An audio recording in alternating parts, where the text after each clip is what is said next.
आपको सुना रहे थे ना एक दिन कि गुरुजी चिलम पीते थे। चिलम अवधूत संत थे, वर्षों तक तो ऐसे ही स्मशान में दिगंबर रह गए, ठंडी गर्मी बरसात। कोई रुपया चढ़ा गया धूने में स्वाहा, कपड़ा दे धूनी में स्वाहा, लड्डू मिठाई दिया धूनी में स्वाहा, सब चीज स्वाहा कर देते थे। एक गौ माता थी जीजा माई, वो आकर खड़ी हो जाती थी ऊपर से, जब भयंकर गर्मी होती तो गाय उनको छाया देती थी, और गाय उनसे बातचीत करती थी जैसे हम बोल रहे हैं ऐसे, दूसरे लोगों से भी बातचीत करने लग गई गाय। तब उन्होंने कहा माताजी कलयुग है, ऐसे लोगों को मत। लोग उससे सट्टे का नंबर पूछने लग गए, गाय से सट्टे का नंबर बताओ। बोले लोग परेशान कर देंगे, आप बोलना बंद कर दो। जीजा महारानी गौ माता। तो पूर्व जन्म में ये उनके विरक्त शिष्य थे, और यहाँ से ये जो कमर से नीचे इनका धड़ काम नहीं करता था, अपंग थे। फिर भी गुरुजी की सेवा में रहते, ऐसे खिसक खिसक के जाते थे। और सेवा क्या थी? चिलम बनाओ। चिलम बना करके ऐसे गुरुजी को देते, ऐसे मुँह करके देते थे मर्यादा के कारण। और गुरुजी पीने के बाद फिर दे देते, फिर वह किनारे चले जाते। गाते बहुत अच्छा थे, कीर्तन खूब करते, खूब कीर्तन करते। और गुरुजी कीर्तन सुन के बहुत राजी होते। एक दिन गुरुजी बोले, ए बच्चा, कहा हाँ महाराज जी, जा दिल्ली दरबार चला जा, तुझे दिल्ली दरबार सौंप दिया, चला जा दिल्ली दरबार। अब दिल्ली दरबार चला जा, ये नहीं कहा कि मैं अपंग हूं, चल फिर सकता नहीं, घिसट घिसट के चलता हूं, कैसे दिल्ली दरबार, कुछ नहीं कहा। गुरु आज्ञा हो गई, जो आज्ञा। आपने कहा भक्तों से कि मैं चल तो सकता नहीं, हमको उठाकर उस ट्रेन में रख दो जो दिल्ली की तरफ जाती है। लोगों ने उठा करके उनको रख दिया दिल्ली की ट्रेन में। दिल्ली पहुंच गई ट्रेन। अब सब ट्रेन यात्री तो उतर गए, ये कैसे उतरे? ये तो उतर ही नहीं सकते। तो पीछे से कुली देखते ना, कोई सामान वामान छूट गया तो रेल के कर्मचारी सफाई वाले, ए बाबा कहाँ जाना है? तो बोले दिल्ली दरबार। ये दिल्ली दरबार क्या होता है? ये दिल्ली तो है, ये दिल्ली है, उतरता क्यों नहीं है? बोले चढ़ाने वाला ने चढ़ा दिया, उतारने वाला उतार लेगा। अब न चढ़ सकते ना उतर सकते, उनका कहने का मतलब चढ़ाने वाले ने चढ़ा दिया, उतारने वाला उतार लेगा। लोगों ने उठा करके उनको उतार के प्लेटफार्म पर रख दिया। प्लेटफार्म में पुलिस ने पूछा, है बाबा कहाँ से आए हो, कहाँ जाना है? दिल्ली दरबार। अरे बोले पागल है। उन्होंने, पुलिस वालों ने उठा के स्टेशन के बाहर रख दिया। तो एक ठिलिया वाला, ठिलिया जानते ना, 4 पहिया की ठिलिया होती, उसमें गन्ना बेचने वाला, गनेरी बेचने वाला, उसके पास बिठा दिया, उसकी ठिलिया के पास चबूतरा जैसा था, उस पर बिठा दिया, बैठ गए। और वो गनेरी वाला आवाज लगाए, ठंडी मीठी गनेरी लो, ठंडी मीठी गनेरी। ये भी बीच बीच में आवाज लगे, ठंडी मीठी गनेरी लो, ठंडी मीठी गनेरी। तो दुकानदार ने सोचा, गरीब आदमी था बेचारा, उसने कहा तो बाबा बड़ा अच्छा है हमारी, और जब से ये बैठा तब से हमारा गन्ना खूब रहा है, हमको मुनाफा हो रहा है। साधुते होए ना कारज हानि। तो संत की तो महिमा ही ऐसी है, साधुते होए ना कारज हानि। तो उसने प्रेम दिया, स्नेह दिया, और ये बैठकर उसकी गनेरी छील देते, छिलका उतार देते, ने छोटे छोटे टुकड़े बना लेते और बेचते। अब वो फिर चला जाता, खाने को भी वो दे देता, खा लेते। धीरे धीरे उसका प्रेम और जग गया। बोले बाबा यहाँ आप पड़े रहते हो, दिन भर हमारा गन्ना बिकवाते हो, हमारे घर चलो। कि जय श्री राम जी की इच्छा। तो ठिलिया पे बिठा के ले गया। घर तो था ही नहीं, झोपड़पट्टी वाले लोग थे, तो टीन का ऐसा बना के रखा था, बाहर टाट लगा था, छोटा सा कमरा था, रहने की जगह तो थी नहीं। तो बाहर की जगह में थोड़ा सा टाट लगा के इनको बिठा दिया। तो रात में ये वहां रहते, रात को खूब कीर्तन करते। तुलसीदास जी, मीराबाई, कबीरदास जी, रैदास जी और नरसिंह मेहता, इनके पदों को गाते, गा करके प्रेम विभोर हो जाते। लोगों ने कहा, टोला मोहल्ले के लोगों ने कहा कि कौन से बाबा जी को पकड़ के लाए, सोता ही नहीं, पूरी रात कीर्तन करता है, गाता है, और दिन में आपके साथ जाके जो है वो गन्ना बिछवाता है। फिर सवेरा हो तो कहे हमको ले चलो गन्ना बेचेंगे, तो फिर ठिलिया में बिठा के वहीं स्टेशन फिर ले जाते। ठंडी मीठी गनेरी लो, ठंडी मीठी गनेरी, आवाज़ लगाते रहते। और जब वहाँ से लौट के आए तो अभी 3-4 ही दिन हुआ था महाराज जी कि सोमवती अमावस्या आई। बोले यमुना जी कितनी दूर है? बोले यमुना जी थोड़ी दूर हैं। बोले हमको यमुना जी ले चलो। बोले हाँ बाबा आज हम स्टेशन गन्ना बेचने, यमुना जी गन्ना बेचने जाएंगे। तो ठिलिया पर बैठ के यमुना जी चले गए। यमुना जी में स्नान किया और एक गड्ढे जैसी जगह थी, वहाँ बैठ गए। बोले गुरुजी ने जो संकेत किया था वो जगह आ गई है, अब तुम जाओ, अब हमारा तुम्हारा यहीं तक का था, अब तुम जाओ। हम दिल्ली दरबार आ गए। अरे महाराज ये खुले आकाश के नीचे कहाँ खाने का, पीने का, रहने का? बोले नहीं अब तुम जाओ। बहुत मना कर दी। कोई बेचारा गरीब आदमी, उसके घर में जगह ही कहाँ थी, इतनी सामर्थ्य कहाँ? बोले चलो जैसी महात्मा की इच्छा। और वहीं बैठकर अपना कीर्तन भजन करते। वहाँ भी चमत्कार होने लग गया। लोगों की इच्छाएं, कामनाएं पूरी। बाबा हमारी नौकरी छूट गई है, राम राम राम राम राम राम, जय श्री दादाजी की, धूने वाले दादाजी की, जय गुरुदेव, ऐसे कुछ कह देते, हो जाता। बाबा सेवा बताओ, तो कहते यहाँ मिट्टी डाल दो। गड्ढा था वहाँ, लोग मिट्टी डाल देते। बाबा हम बहुत तकलीफ में हैं, तो फूल की पकड़ी उठा के दे देते। राम राम राम राम लो, राम राम राम राम लो। देश के प्रथम राष्ट्रपति डॉक्टर श्री राजेंद्र प्रसाद जी, उनको दमे की बीमारी थी और बहुत इलाज हुआ, उनकी बीमारी ठीक नहीं हुई। सर्दियों में बहुत कष्ट बढ़ जाता था, तो सर्दियों में डॉक्टर राजेंद्र प्रसाद जी को बड़ा कष्ट बढ़ा। उनकी खास बहन थी, वो आई जमुना नहाने। उन्होंने सुना कि महात्मा बड़े चमत्कारी हैं, अपंग बाबा हैं, तो वो आई, बोले हमारे भाई राष्ट्रपति हैं और बीमार हैं, आप उनको भी कुछ आशीर्वाद दे दो। तो एक गुलाब का फूल पड़ा था, उसकी कुछ पकड़ी लो दे देना। की बहुत श्रद्धा नहीं जगी, कहाँ से ले आई, क्या कहाँ से पकड़ी ले आई, दे रही है। पर बहन पीछे पड़ गई, नहीं नहीं खाओ खाओ, मेरे सामने खाओ। जैसे ही उन्होंने खाया, खाते ही बचपन की बुढ़ापे तक की दमे की बीमारी तत्काल खत्म हो गई। जैसी खत्म हो गई तो एक तो चमत्कार हो गया। चमत्कार को नमस्कार। तो बोले भाई संत तो बड़े विलक्षण हैं, उनको यहाँ राष्ट्रपति भवन में बुलाओ। पहुँचा, न्योता आया, राष्ट्रपति भवन में पधारिए।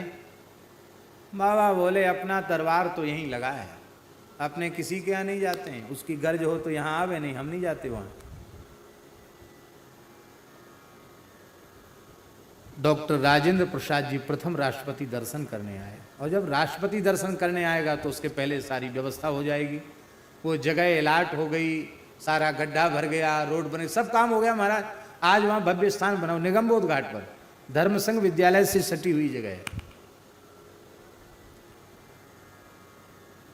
और गुरुजी अभी विराजमान ही थे नर्मदा किनारे, उनके सामने ही सिद्ध हो गए और शरीर भी पूरा हो गया। बोले वैसे अब कोई कर्म शेष नहीं बचा है कि हमको द्वारा आना है, लेकिन हम द्वारा आएंगे। क्यों? इसलिए हम द्वारा आएंगे कि हमारा शरीर अपंग था, हम गुरुजी की जैसी सेवा करनी चाहिए थी, वैसी सेवा हम गुरुजी की कर नहीं पाए, तो गुरु सेवा के लिए द्वारा जन्म लेना है।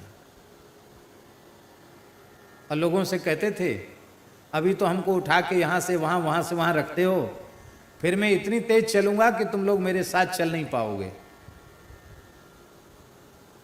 लोग समझते नहीं थे। उनका शरीर पूरा हुआ, उनकी समाधि देने गुरुजी खुद पधारे। गुरुजी ने अपने हाथ से समाधि दी और उन्हीं का जन्म इनके रूप में हुआ। इनके रूप में, वो वही जो संत, उन्हीं का जन्म इनके रूप में हुआ। और जब जन्म हुआ तो बहुत बीमार थे बचपन में, बहुत बोलना नहीं आता था, अभी इतने छोटे थे, बार बार बीमार पड़ जाते। एक बार तो लगा कि मर गए। इनकी माँ पिताजी लेके सामने रख दिया, गुरुजी तो सिद्ध थे, बोले भाई देखो ये तुम्हारा तो है नहीं, ये तो हमारा, हमारी सेवा करने आया है, ये तो हमारा है, तुम्हारे पास तो रहेगा नहीं। अब एक ही बात है, इसके प्राण बच सकते हैं। क्या? तुम भेंट कर दो धूना पर के ले दे दिया तो ये बच जाएगा, नहीं तो नहीं बचेगा। अरे महाराज दे दिया दे दिया। तो उस बचपन से ये तो पूर्व की स्मृतियां, ऐसे सिद्ध पुरुष गुरु जी थे। हम लोग कहते हैं पर मानते नहीं। कहो भले ही मत पर हृदय से मानो। गोस्वामी जी क्या कहते हैं, श्री भगवान श्री कृष्ण क्या कह रहे हैं श्रीमद् भागवत में, आचार्यम माम विजानीयात् नावमन्येति करहिचित् न मर्त्य बुद्ध्या सूये तो सर्वदेव मयो गुरु। आचार्य को, गुरु को मेरा ही स्वरूप स्वीकार करो, मानो। किसी भी अवस्था में गुरु तत्व का तिरस्कार मत करो, अवमानना मत करो। अवमानना कैसे होगी? बोले उनमें गुण दोष दिखाई पड़ेंगे तो उनका तिरस्कार होगा, उनकी अवमानना होगी। गुण दोष क्यों दिखाई पड़ेंगे? बोले उनमें मरण धर्मा मनुष्य की बुद्धि होगी तो दोष दृष्टि रहेगी, दोष दृष्टि से बच नहीं सकते। इसलिए न मर्त्य बुद्ध्या सूये, तो ये मरण धर्मा मनुष्य हैं, ये विचार ही त्याग दो, क्योंकि सर्वदेवमयो गुरु, गुरु सर्वदेवमय है। श्रीमद् भागवत की सबसे पहली कथा जयपुर में तारकेश्वर महादेव के सामने वाली गली में, जहाँ लोहा मंडी है, वहाँ कथा हुई। सबसे पहली भागवत जी की कथा। उसके पहले न भागवत लगाई थी, ठीक से एक आद्योपांत मूल पारायण भी नहीं किया था, लगाने की बात तो दूर ही रही। और ऐसी परिस्थिति आ गई कि हमको वहाँ जाने का विधान बना। पूज्य गुरुदेव भक्तमाली जी महाराज की वहाँ कथा थी, पूर्व निश्चित एक संत के माध्यम से कथा थी। और उसी समय पूज्य रेवासा महाराज आ गए और उन्होंने श्री स्वामी अग्रदेवाचार्य जी की ग्रंथावली महाराज जी के संपादकत्व में प्रकाशित हो, अग्र जयंती पर ही प्रकाशित हो, ये उन्होंने आग्रह किया। और शास्त्री जी, महात्माओं का काम ऐसे ही होता है, महात्मा शाही होता है। माघ शुक्ल पंचमी, बसंत पंचमी से महाराज जी की कथा होनी है। कहाँ? जयपुर में। और विवाह पंचमी हो गई, उसके बाद वो पुरानी पांडुलिपि वगैरह कुछ लेके आए, बोले महाराज जी अग्र ग्रंथावली छपना। कब? अब इतना कम समय, उस समय कंप्यूटराइज टाइप नहीं थी, ऐसे ऐसे अक्षरों को संयोजन करके करना पड़ता था। महाराज जी कैसे भी करके अग्र जयंती पर, माने फाल्गुन शुक्ल द्वितीया, जिसको फुलेरा द्विज कहते हैं, अग्र जयंती पर इसको प्रकाशित होना है, विमोचन होना है इसका। तो महाराज जी ने कहा तो भाई आचार्य पीठ की सेवा है, सब काम छोड़ के करना पड़ेगा, क्योंकि समय इतना कम है कि इतने कम समय में पूरी कोशिश करेंगे। अब वो संत आए तो महाराज जी ने कहा कि देखो भाई ऐसा है महात्मा जी, हमारी तरफ से अस्वीकृति तो नहीं है, हम तो स्वीकृति एक बार कर चुके हैं। इस समय में आपको परिवर्तन करना पड़ेगा, क्योंकि एक महापुरुष की आज्ञा हुई है और आचार्य पीठ में ये उत्सव है, उसमें ये प्रकाशित होनी है, तो हम कथा में समय नहीं दे पाएंगे। उन्होंने कहा महाराज जी वो तैयारी तो लगभग हो चुकी है और उसमें परिवर्तन नहीं संभव है। तो महाराज जी बोले वृंदावन में व्यासों की कमी नहीं है, किसी भी भागवत वक्ता को ले जाओ, बहुत वक्ता मिल जाएंगे। हमारा ना रंग अच्छा, ना रूप अच्छा, ना वाणी अच्छी, ना प्रवचन की कला अच्छी, गाना बजाना नाचना हमको आता नहीं है। महाराज जी के शब्द हैं। और आपके सौहार्द से, आग्रह से हम जा रहे थे, लोगों को संतोष नहीं होता। अच्छा वक्ता वृंदावन के कोई ब्रजवासी ब्राह्मण जाएंगे तो सुनने वालों को भी संतोष होगा। तो महात्मा बोले या तो आप जाओ या हमारे लिए हम वहीं बैठे थे, या बोले पंडित जी को भेज दो, हमारे लिए उन्होंने कहा पंडित जी को भेज दो। वे महात्मा कुछ दिन हमसे लघु सिद्धांत कौमुदी भी पढ़े थे और बड़े विनोदी महात्मा थे, महंत बन गए वो जयपुर में। तो उसके बाद हमको एक बार मिले तो बोले गुरुजी दंडौत। हमने कि कैसे हैं आप? तो बोले झलाम झस झसी हरिदास फंसी। क्या बोले? झलाम झस झसी हरिदास फंसी। ऐसे विनोदी महात्मा। तो बोले पंडित जी को आप भेज दीजिए। महाराज जी बोले तुम चले जाओ। हमने कहा महाराज जी हमने 1 घंटा भी तो कथा नहीं कही भागवत जी की, हम भागवत जी पढ़े नहीं, ठीक से मूल पाठ भी नहीं किया। महाराज जी बोले देखो तुम व्याकरण के एक छात्र हो, अर्थानुसंधान तो होता ही है। हमने कि हाँ आपकी कृपा से होता है, और हमारे साथ रहे हो, कई कथाएं हमारी सुन चुके हो। हमने कहा हाँ सुन भी चुके हैं। तो उसी का आश्रय लेकर के मूल ग्रंथ सामने रहेगा, पोथी सामने रहेगी, कुछ कहना है कह देना, क्या है, महात्मा का आग्रह है, चले जाओ। बहुत बढ़िया कथा कहोगे, कोई चिंता मत करना, चले जाओ, मेरी आज्ञा है। जब उन्होंने कह दिया मेरी आज्ञा है तो आगे हमारे कहने का कोई प्रश्न ही नहीं रहा, पर मन में संकोच जरूर था। फिर पूज्य श्री गुरुदेव खाकचौक वाले महाराज जी से भी पूछा, महाराज जी ऐसे ऐसे महाराज जी की आज्ञा है, जयपुर में कथा होनी है। तो महाराज जी बोले जाओ विजय होगी। माघ शुक्ल तृतीया को हमने वृंदावन से जो नाथद द्वारा बस जाती है ना, उसी रोडवेज की बस में हम लोग बैठ गए। ऐसे जाते थे पहले, गाड़ी कार थोड़ी उपलब्ध थी। बैठ गए रोडवेज की बस में और वहाँ जयपुर पहुँचे। फिर वहाँ वो लेने आ गए थे, उनके बाद वहाँ चले गए। 1 रात वहाँ रुके उन महात्मा के यहाँ, और उसके बाद फिर कथा शुरू। तो महाराज जी ने, पहाड़ी बाबा महाराज ने कहा जाओ विजय होगी। तो अब उनसे बोलने की हिम्मत तो थी नहीं कि विजय कोई हम लड़ाई लड़ने थोड़ी जा रहे, युद्ध करने जो विजय होगी, जाओ विजय होगी। तो हम अपने मन में सोचने लगे कि हम युद्ध के लिए थोड़ी जा रहे हैं जो विजय होगी।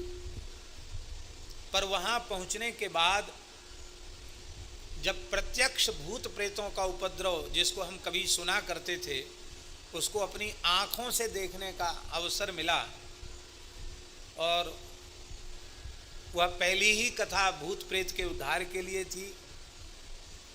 और अब आपको हम क्या कहें,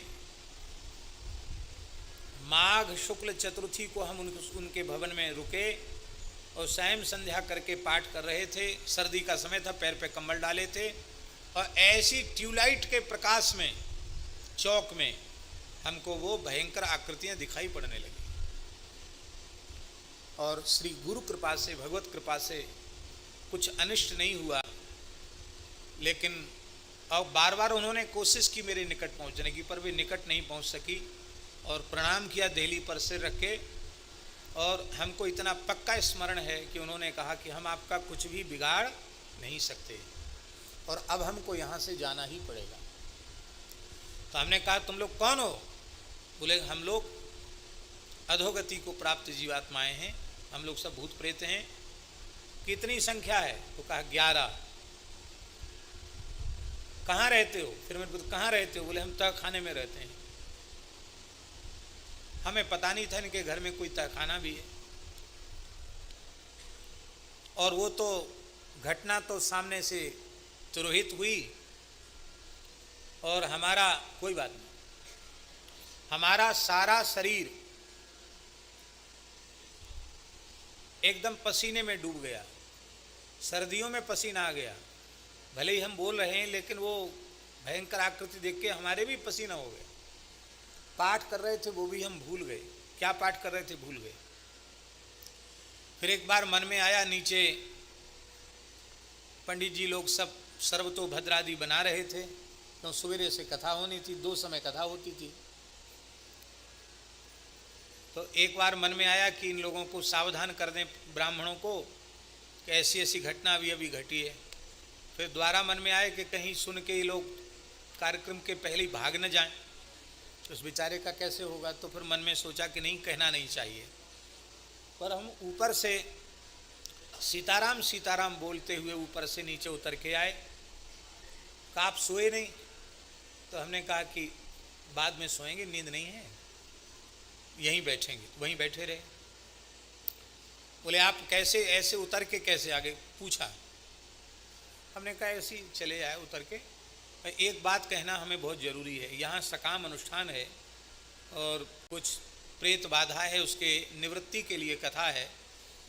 तो जितने लोग हैं सब बहुत पवित्र रहना, अपवित्र ना आसन रखना और जलादि लेकर लवशंका जाना, शौचायत पूरा स्नान करना, खूब पवित्र रहना, सावधान रहना, जिससे भगवान से प्रार्थना करना कि जो जीव हैं उनका कल्याण हो।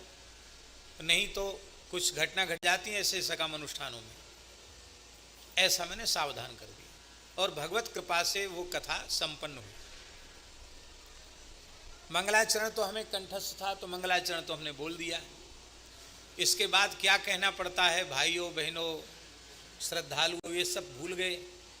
तो फिर एक बार ऐसा हो गया कि आगे हम क्या कहें, औज नहीं बैठ रही थी, क्या कहें हम।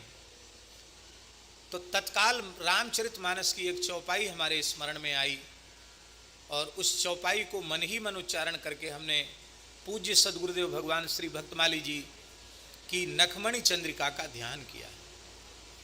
श्री गुरु पदनख मणिगण ज्योति सुमिरत दिव्य दृष्टि ही होती। केवल इसी चौपाई का हमने मानसिक उच्चारण किया और श्री गुरुदेव के चरणों का स्मरण किया कि आप कृपा करो तो हम कुछ बोलें। और उसी समय समर्थ सद्गुरु भगवान ने अनुग्रह किया। उनकी कृपा से तब से लेकर अब तक बोलते ही चले आ रहे हैं।